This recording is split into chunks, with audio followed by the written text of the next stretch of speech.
Hello guys, what's up? So in this quick video I'm going to show you how you can get this beep filter on Instagram. So this is the filter. You can tap on the screen to trigger the filter. Whenever you're talking, you can tap on the screen to get the beep.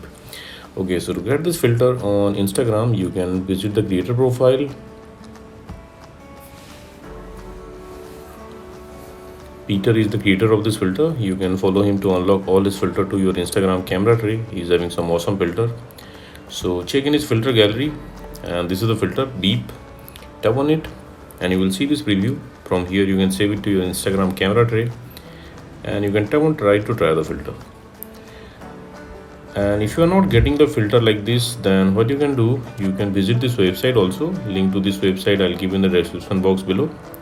Here in this website you will see the filter icon. Just tap on the filter icon and open it with Instagram.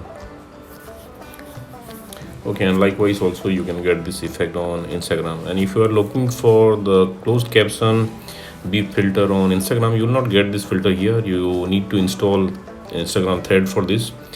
I'll give a link to a tutorial in the description box below. You can check it. So that's it guys. Likewise you can get this beep filter on Instagram. So thanks for watching the video guys. See you in the next video.